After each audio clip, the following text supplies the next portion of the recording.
أعوذ بالله من الشيطان الرجيم بسم الله الرحمن الرحيم نحمده ونصلي على رسوله الكريم সম্মানিত viewer subscriber তান্ত্রিক কবিরাজ ভাইরা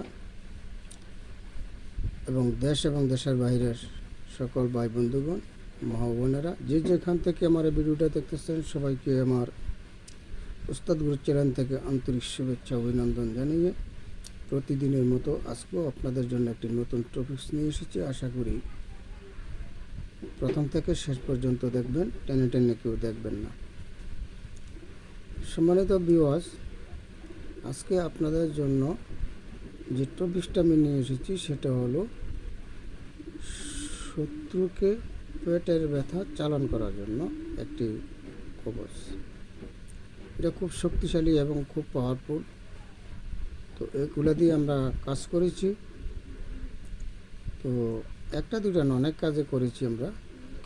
তো আজকে আপনাদেরকে দিলাম যাদের শত্রু আছে, শত্রুর জ্বালা অতিষ্ঠ, ঘরে বাইরে কোথাও শান্তি নেই, তো এমন শত্রুকে আপনি কিছু সময়ের জন্য দমন করে রাখার জন্য আজকের এই টপিকস।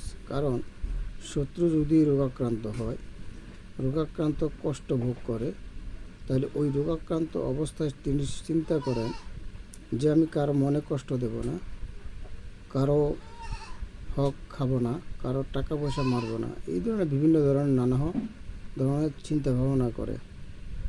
এই কষ্টের মধ্যে থেকে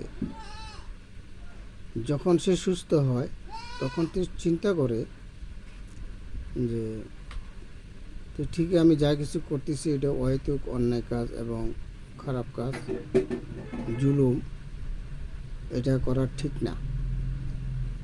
তো চিন্তা করে, তো হয়তো আজকের যে টপিকসটা আমি দিয়েছি, টপিকসটার কারণও একজন খারাপ শত্রু ভালো হওয়ার সম্ভাবনা থাকে। ঠিক আছে, তো আজকে এই বিষয় নিয়ে আপনাদের সাথে আমি আলোচনা করব। আশা রাখি প্রথম থেকে শেষ পর্যন্ত দেখবেন। যারা ভিডিওটা দেখতেছেন আপনারা ভিডিওটা দেখার পর লাইক দিয়ে কমেন্টস অবশ্য করবেন, প্লাস আপনারা বন্ধুদের মাঝে হোয়াটসঅ্যাপ, ফেসবুকে শেয়ার করে দেবেন।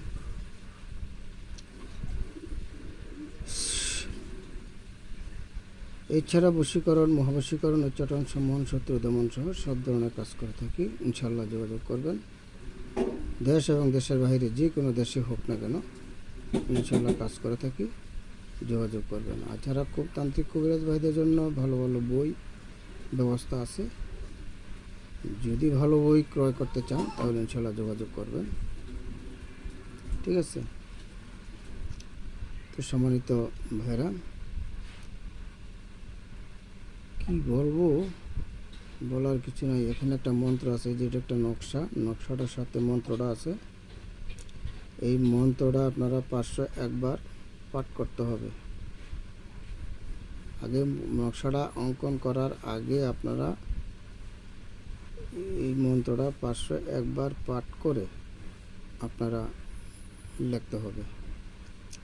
তো এখন আমি সমস্ত কিছু বলতে আসছি। যেদিন আপনারা নকশাটা লিখবেন, তো এগুলা আপনার চাঁদের 15 তারিখের পর থেকে করলে ভালো হয়। চাঁদের 27-28 তারিখ করলে আরও ভালো হয়।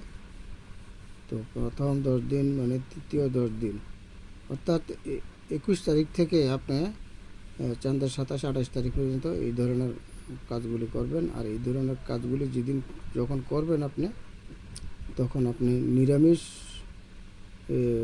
ওই দিন নিরামিষ খাবেন। নিরামিষ খেয়ে তারপরে এই ধরনের নকশাগুলি অঙ্কন করতে যাবেন। আর এই নকশাগুলি হলো অরিজিনাল লজ্জাতুন্নেসা নকশা। তো এটা দিয়ে আপনারা কাজ করার 3 ঘন্টার মধ্যে ইনশাল্লাহ আশা করি রেজাল্ট পাবেন। কাজ করার 3 ঘন্টার মধ্যে রেজাল্ট পাবেন। তো ইনশাল্লাহ কাজ করে দেখেন, পরীক্ষা করে দেখেন। তবে অহেতুক কোনো মানুষকে কষ্ট দেওয়া ভালো না, এটা শরীয়ত সম্মত নয়। একান্ত যদি আপনার কোনো খারাপ শত্রু থাকে, যে তার জ্বালা মান সম্মান রাখা অতি জরুরি হয়ে পড়ছে, এবং তাকে কিছুদিনের জন্য আমাকে সহায় রাখতে হবে, কষ্ট দিতে হবে, তাহলে আপনি পারবেন, তাকে কষ্ট দিতে পারবেন। ঠিক আছে? তো এইটা তাবিজটা প্রয়োগ করার পরে শত্রুর পেটে এমন ব্যথা আরম্ভ হবে, ডাক্তার এবং হাসপাতালে দৌড়াদৌড়ি করতে থাকবে, সে মৃত্যু মুখে পতিত হবে। তো আপনি চাইলে তাৎক্ষণিক তাকে আপনি সুস্থ করে দিতে পারেন। আপনি চাইলে, আপনি যদি মনে করেন সে আমার শত্রু হোক না কেন, আমি কবিরাজি জানি, আমার সাথে শত্রুতামি করছে, তার সাথে মিলে যদি ওই পরিবারের সাথে মিলে দেখেন উনি আমার সাথে যা কিছু করছে এগুলো অহেতুক এবং এগুলো কোনো উচিত না, তো আল্লাহর বিচার আল্লাহ করে, যাই হোক নেন আমি ওনার চিকিৎসা করে দিই। চাইলে আপনি তাকে চিকিৎসা করে তাকে সুস্থ করে দিতে পারেন। ঠিক আছে? তো নকশাটা লিখবেন, চাঁদের 27-28 তারিখের দিকে লিখবেন। নকশাটা কিসের উপর লিখবেন তাও সব কিছু আমি বলে দিতেছি। আপনাকে প্রথমত শ্মশান থেকে কিছু মাটি আনতে হবে এবং কবরস্থান থেকে কিছু মাটি আনতে হবে। ঠিক আছে? শ্মশান থেকে কিছু মাটি, কবরস্থান থেকে কিছু মাটি আনতে হবে। ওই মাটির দুটোটা মাটি একসাথে করে একটা শত্রুর ন্যায় একটা মূর্তি বানাবেন, অর্থাৎ মূর্তি বানাবেন। ঠিক আছে? মূর্তিটা বানানোর পরে আপনি কি করবেন, এই কবচটাও লিখবেন, কবচের নিচে তার নাম, তার পিতার নাম, মাথার নাম সব কিছু লিখবেন। লেখার পরে যে রোগে আক্রান্ত করছেন সেই রোগের নাম আপনি লিখবেন। সেই রোগের নাম লিখে তারপরে যে মূর্তিটা বানিয়েছিলেন মূর্তিটা প্যাডের মধ্যে কিছু সিঁদুর দিয়ে দিবেন। কিছু সিঁদুর দিয়ে তারপরে এই কবচটা ঢুকিয়ে দিবেন। কবচটা ঢুকিয়ে দেওয়ার পর এরপর কি করবেন সেটা আমি বলে দিচ্ছি। আর এই মন্ত্রটা দেখেন, এই মন্ত্রটা আমি স্পষ্টভাবে দেখাই দিচ্ছি, পরে যদি বলেন এটা দেখা যায় না, এই না সে না, তাহলে আমার এখানে যেতটুকু আছে এতটুকু। আর যদি কেউ মানে এই নকশা নিতে চান তাহলে ইনশাল্লাহ আমি কলম দিয়ে লিখে আপনাদেরকে সব কিছু করে দিতে হইব হাদিয়ার মাধ্যমে। কাফাকা ইয়া রাব্বিকা সিন আলী কুল্লি শাই আমানু ইলাইকা। কাফাকা ইয়া রাব্বিকা সিল আলী কুল্লি শাই আমানু ইলাইকা।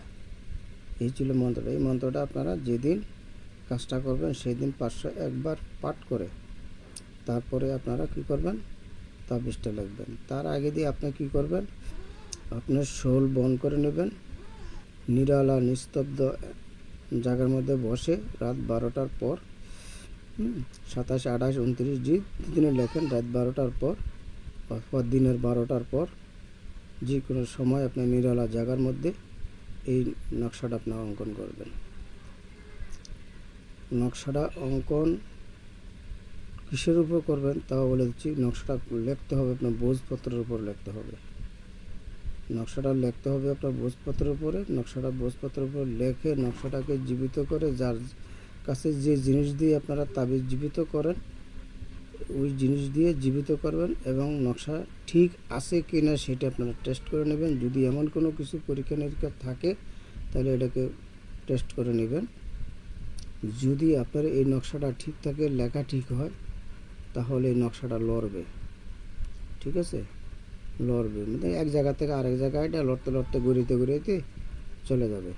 তাহলে মনে করবেন যে আপনার নকশা ঠিক আছে এবং কাজও হবে ইনশাল্লাহ।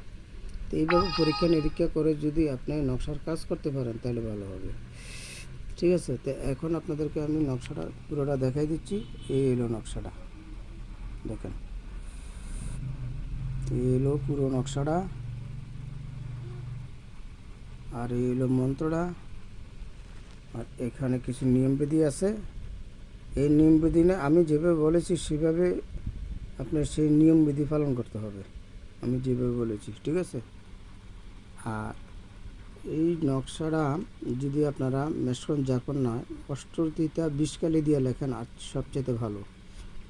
অষ্ট তিতা বিষকালি দিয়ে লেখলে সবচেয়ে ভালো, এবং নিমের কলম বানাইয়া নিমের কলম দিয়ে লিখবেন। ঠিক আছে, নিম গাছের কলম বানাইয়া নিম গাছের কলম দিয়ে লিখবেন।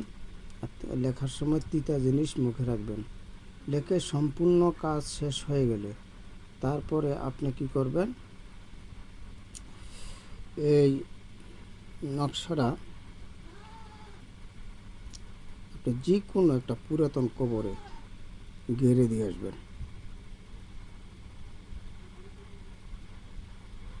ঠিক আছে, যে কোনো একটা পুরাতন কবরে গেড়ে দিয়ে আসলে দেখবেন যে 3 ঘন্টার মধ্যে আপনার শত্রু পেটের ভীষণ ব্যথা আরম্ভ শুরু হয়ে যাবে ইনশাল্লাহ।